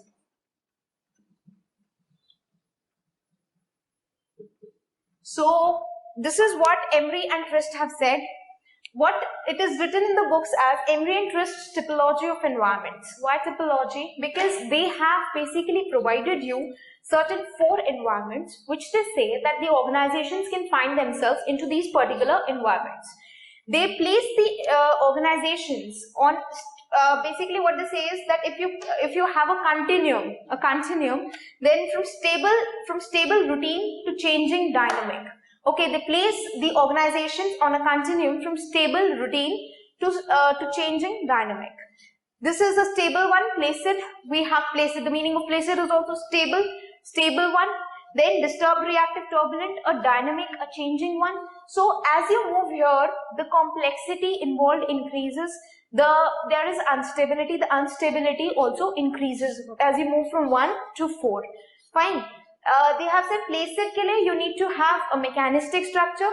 When the organization finds itself into a dynamic, changing, turbulent environment, into a disturbed, reactive environment, then have organic structures to exist to cope up with the environment. Now, what is placid randomized? When we talk of placid randomized is that the organizations exist within an environment which has stability. Okay, placid, stability. Then the environmental forces are distributed randomly. Okay, now when there is stability, environmental forces are distributed randomly, and the degree of change taking place is low. Okay, either there is no change taking place, or even if some change takes place, it is low. Then there is also another thing which can be said here is that the organization exists in a simple kind of an environment. Simplicity is involved. Now when we say that simplicity is involved, that it is suitable for all kinds of organizations. Every organization, like all kinds of organization, whether big, small, they can find themselves into placid, randomized environment, a simple environment they can cope up, and a single organization cannot affect the activities of the other organization, like pure competition. Every organization can sustain in this particular environment. There is stability involved, no rapid innovations, no changes. Even if changes very small, it does not affect the organization. Then what it has been said with respect to randomized is that the goals, the resources that the organization seeks, the values that the organization follows, the employees follows, the goals, values, resources, these all are placed randomly in its environment. Okay, these all are placed randomly. You can easily source them. So this is what they have said with respect to placid, randomized. Now you will notice that when we have a simple organization, simple environment existing where there is stability, the organization need not need much adaptability to sustain itself in such an environment. The adaptability required is very less, because see, it is a simple organization, it is suitable, there are no rapid changes taking place, you need not adapt yourself to that particular environment. It is that the environment is something which is basically conducive to your way of working. You do not have to change your policies, your strategies to fix into that environment, to sustain in that environment, right? Because there are no changes taking place. So adaptability bilkul nahi required hai yahan pe in placid randomized environment. Now place it clustered. See, place it clustered, what it can be said here is that here also the organization finding themselves into place it clustered environment will need to adopt a mechanistic structure. Fine. Now, place it clustered is that there is stability involved. When we say that there is stability involved, that changes are taking place at a very slow level. If either there are no changes, or even if there are changes, then at a very slow level, which does not affect the way the organization functions. Even the rigidity involved in the structure can manage that, can manage those changes. So changes are very less, very little. Now, clustered is that the environmental forces exist. The environmental forces exist in a clustered manner. Here, when we had talked of place it randomized, we had said environmental forces exist. They're randomly distributed, but here they are clustered. The values, the resources, the values, resources, all of it are clustered, and there needs to be a cause and effect relationship. That there needs to be a cause and effect relationship established to deal with this. Like, because the environmental forces are clustered, the values, the goals, the resources are clustered, you need to have a specialized knowledge of dealing of basically what kind of technology, the strategy, the structures does your cluster follows. Fine. So this cause and effect relationship is very important here. Then again, it is a stable environment. Now, the next thing is that what we can say here is that one thing that can be mentioned here, that the changes are taking place at a very slow level, but sometimes this is also, hence we have said it to be stability is involved here. Sometimes it is also referred to as semi-complex. Okay, these both are complex. This is stable, but this is sometimes referred to as the semi-complex also. So this is what is place it clustered, where the environmental forces are distributed, are not distributed randomly, but they are clustered. Cause and effect relationship is established, and it is necessary to have knowledge of what technology, of what of how your clusters are basically operating. The other environmental forces in that particular environment are operating. Then we have the disturbed reactive. Emeritus, the third typology which they refer to was the disturbed reactive environment. Key organizations can also find themselves into a disturbed reactive environment. Now, this is a complex environment. Fine. There's no stability. Stability to hai nahi, or as the name suggests, that disturbed and reactive. So there is no stability. You need to have certain adaptability here. Like here we said that no adaptability is required. Here you need to have certain adaptability necessary to basically, because there are changes taking place within the environment, you need to have an organic structure which shall ensure flexibility in your operations. To deal with such environment, it is necessary to have an organic structure. Now, another thing which is necessary here is that what covers here can be that organizations, a few organizations can dominate the scene. A few large organizations can affect the working of other organizations. So here we have one example can be the oligopolistic markets. Basically, oligopolistic markets where one or few large organizations can affect the way the other organizations function. They can dominate the others, right? So this is what is the disturbed reactive environment, wherein there is complexity involved and flexibility is necessary to deal with this environment. Then the next one, we have the turbulent environment. Now, when we have the turbulent environment, as we have discussed, here it is the most complex type of environment. Fine. It is the most complex type of environment. Rapid innovations, rapid technological changes, rapid changes in the environment are taking place, due to which you need to have an organic structure. You need to ensure flexibility so that your employees, your organizations can manage themselves, can ensure their survival. This turbulent environment requires the adaptability is very necessary in such an environment. You cannot do away with adaptability. Now here one thing is that why does an organization What causes this turbulence? This turbulence, like we have discussed, changes in taste and fashion, changes in the competition, increase in the competition, or changes in the technology. These all are fine, but there can also be the turbulence is because of the interconnectedness of the organizations. Like activities of one are affecting the other. The inputs of one organization become the outputs of another, right? So these all things, if so you can say that the organizations are interconnected, the inputs of one become the output of another, they all are dependent on one another, and hence that leads to turbulence.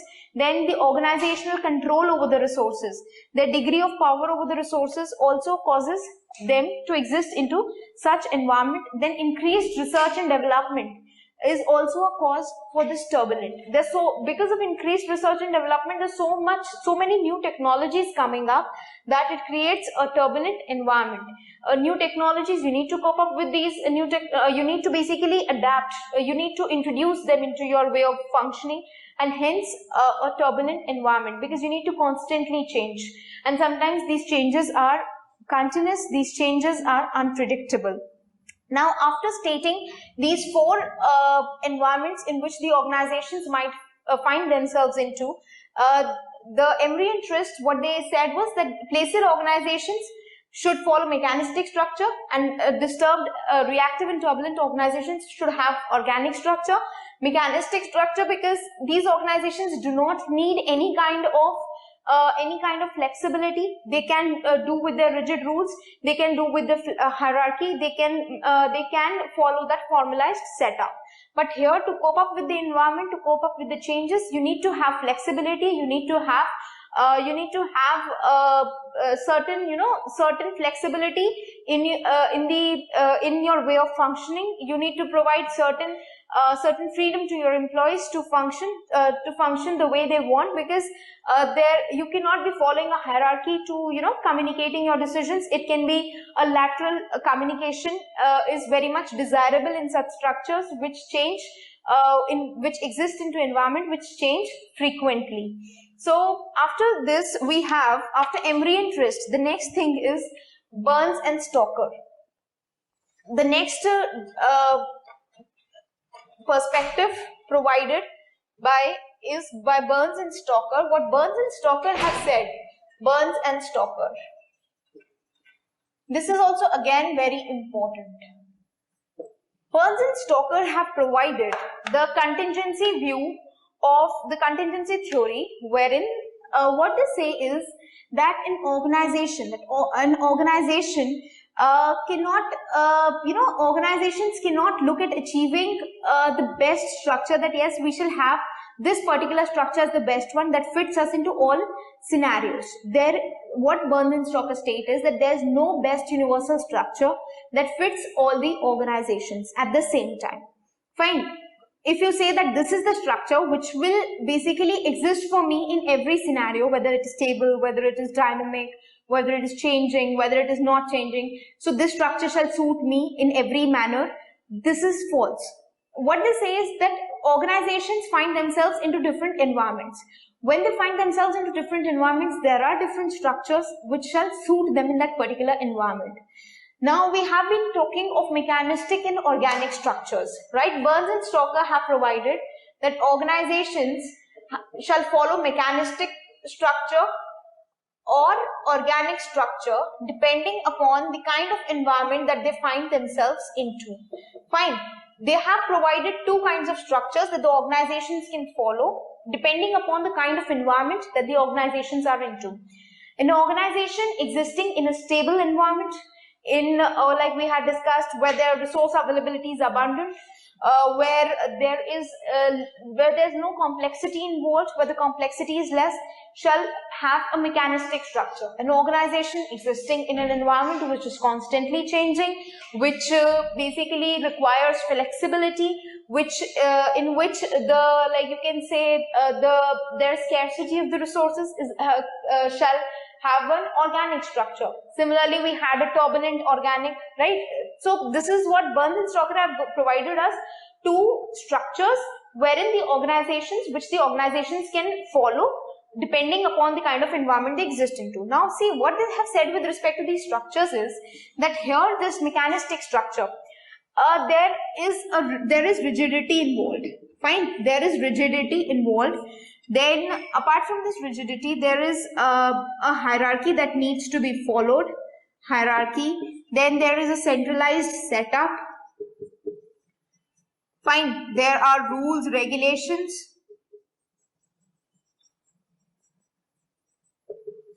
Fine, so there is rigidity involved. Rigidity with respect to the hierarchy that is followed, with respect to the rules, regulations, with respect to the centralized setup. Then there is formalized communication. Like formalized communication, you can say that a particular series, a particular hierarchy is followed, that you shall communicate in this manner only, no matter whether you personally know your boss or not, but the organizational decisions shall be communicated in that particular way, from lower to medium to higher level, whichever hierarchy you are required, which the organization specifies you to. You do not have to, you will not be provided any flexibility that yes, you can do this task in 5 different ways. No, a particular task is to be accomplished in a particular manner. There is rigidity, there is a hierarchy. You cannot do away with this. A centralized, where the decisions are taken by the top management and the rules, regulations. It is kind of a strict scenario that yes, like we have in the schools. So rules, regulations, and formalized communication. This is what is a mechanistic structure. Now organizations, only those organizations can exist in this mechanistic structure which do not need to adapt themselves to the changing environment, which do not need to cope up with changes, which can exist in the way they are existing and it will remain the same forever. Okay, so this is what mechanistic structure. Not every organization can fit it into this structure. Then we have the organic structure. Organic structure is that a structure where you have flexibility in your decisions, where you have flexibility in the way you perform your tasks. There is here you have a hierarchy, here you have lateral communication involved. Okay, you can communicate in the manner which suits you. Then there is decentralization. There is decentralization.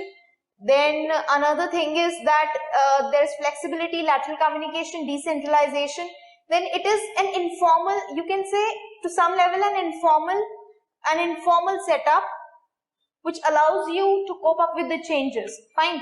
So organic structures of flexibility, it provides you with the flexibility, it allows the employees to do away with the hierarchy, it allows them to communicate laterally. Then it allows you to basically the decentralized decision making, where the individuals are involved at different level in the decisions, in doing the work they want, and the decisions shall be, like you can say, decentralized.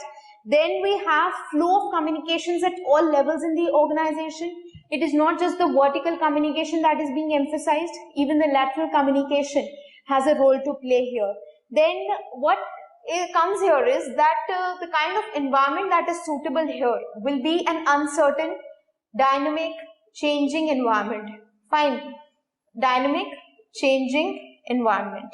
So the organic structure is suitable only for uncertain, dynamic, changing environments which require adaptability, which require themselves to cope up with the changes. So they need to bring about change within themselves. So this is what is the organic structure. Now after stating this mechanistic structure and organic structure, see, it is very true that it is not that the organization can sustain itself by following completely the mechanistic structure all the time, by following completely the organic structure all the time. There are domains where the organization can function with rigidity, where it can follow this mechanistic structure. There are domains where the organization requires flexibility and it needs to basically have certain level of decentralization involved, because it has to cope up with changes. So the kind of environment that the organization, the kind of structure that the organization can follow depends upon the environment, and this environment keeps on changing.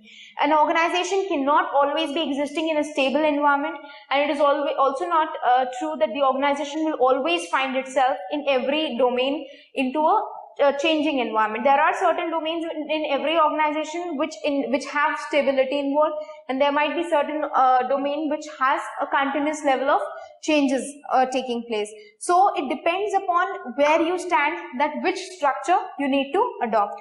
One structure will not be suitable to an organization at all times. It is, you need to adapt. Okay, you need to adapt depending upon your conditions.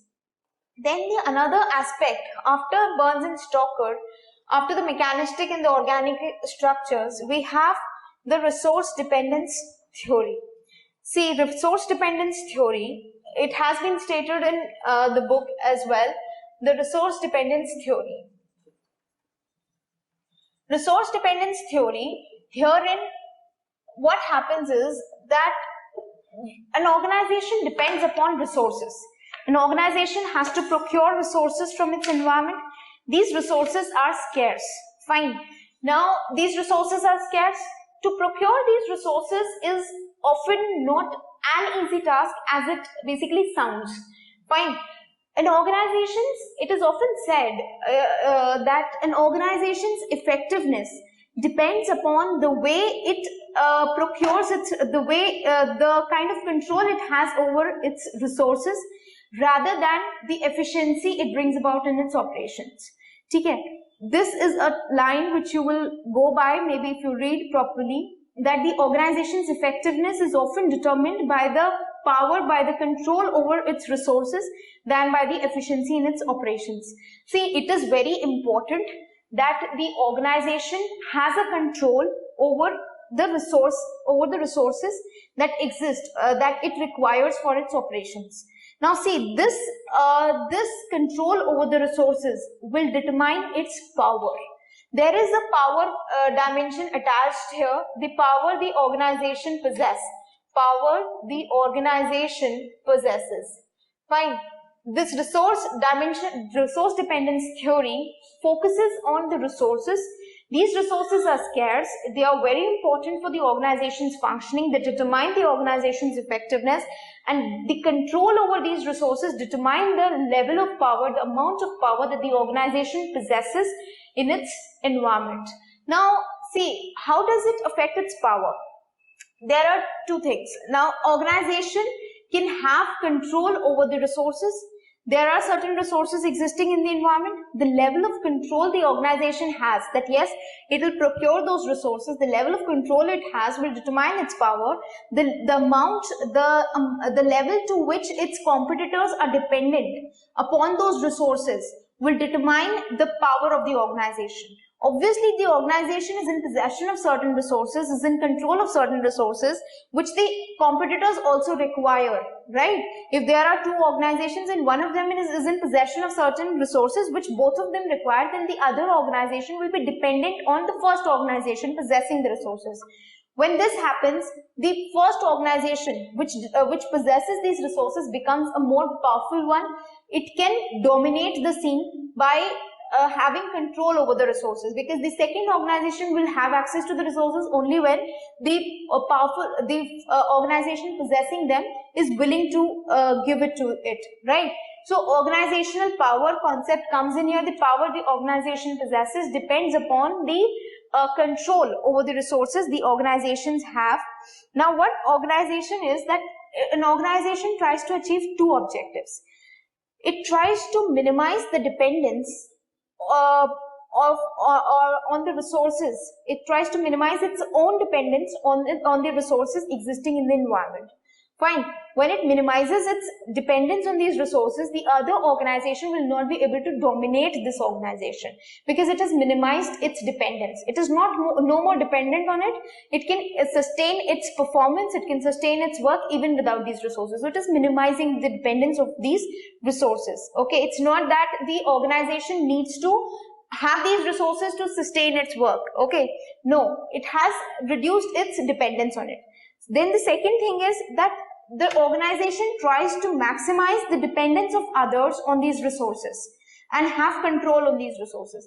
Organization will try that its competitors' dependence on these resources should be increased. When the competitors' dependence on these resources increases and the organization and the competitor and this organization possesses more resources, possesses control over these resources, then obviously this organization can control the other organization better, and it is basically trying to influence, it is trying to have power over the other organization. So it is minimizing its own dependence and having control over the resources, and secondly it is trying to maximize the dependence of its competitors. Fine. So these are the two objectives that every organization would seek to achieve in the resource dependence perspective, in the resource dependence theory. It tries to maximize its power, it tries to minimize its dependence by having control over the resources, and it tries to maximize the dependence of its competitors on itself by having control over the resources. Now, lack of control of these resources, what happens is that if you do not have control over these resources, then it will create some kind of uncertainty, and this uncertainty affects the organizational working, it affects the organization's performance. Hence, when we talk of the resource dependence perspective, we need to have knowledge of this power, the minimizing the dependence, or minimizing the dependence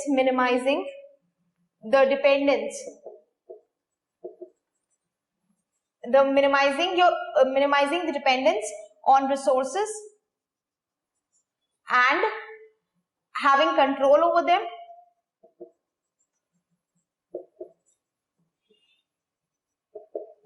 and secondly maximizing dependence of competitors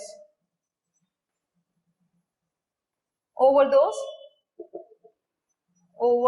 these resources. Now, basically, the resource, we have said that the resources are important. There's one more thing here, that why are these resources important? See, these resources, importance, like you can say, the factors that influence the level of dependence the organizations will have. We are trying to maximize the dependence of the competitors. The level of dependence that the organization will have on the resources depends upon three things. The importance of the resource, how important is the resource to your functioning, then the availability of the resource, whether it is available in scarcity, whether it is available in abundance, and thirdly in competition between the organizations for that resource. So whether different organizations, whether different business firms are competing for the same resource, obviously then there will be, and if it is available in scarcity, then the dependence increases even more. So the dependence of the organizations on the resources depends upon three factors: importance of the resource, availability, whether it is available in abundance, availability of resources, whether it is available in abundance or scarce, and importance of the resource, the availability of the resource, and the competition between the organizations for that particular resource.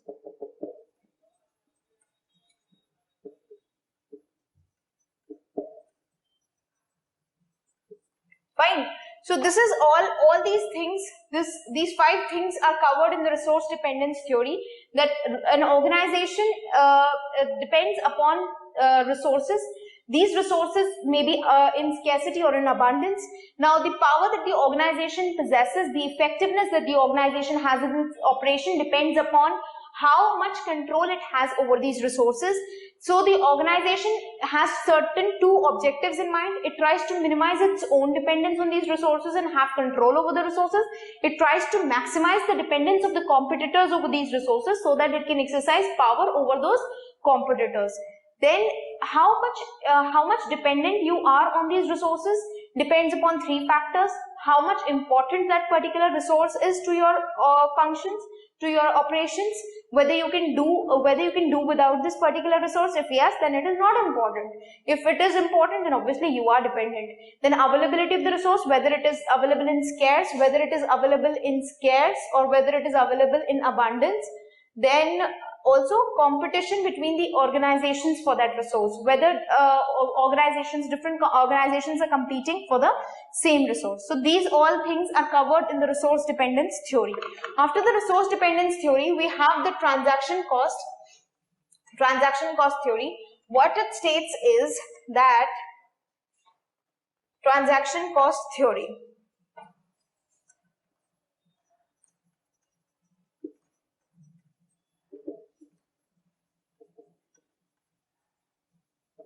See, transaction cost theory. Obviously, when an organization has to get its tasks accomplished, when an organization has to achieve its objectives, it needs to get its tasks done by something. It can get these tasks done in-house within the organization. It can get these tasks done outside the organization by the people who are specialized in those particular tasks, in performing those particular tasks. So transaction cost theory is that what it says is that it will compare the costs of performing a task in-house, that is within the organization, with the cost of performing the same task with the factors outside the organization. Now, now these costs of performing the task in-house within the organization are referred to as the bureaucratic costs. Bureaucratic costs, and the company, the organization shall compare these bureaucratic costs with the costs of outsourcing. Fine. When it is said that an organization compares the cost of performing the same task with the costs of outsourcing, if the costs of outsourcing are less, then obviously the organization shall outsource that particular operation to the firm who does it in a cost efficient manner. If the costs of performing the task in-house within the organization is less in comparison to the costs of outsourcing, then obviously the organization shall do the task within the organization from its own employees. So this is what is transaction cost theory, where it is comparing these two costs. It is comparing the costs of performing tasks within the organization with the costs of performing the tasks, of getting the tasks performed from outside the organization. Now, cost of bureaucratic costs are bureaucratic costs. Now, what else shall this involve?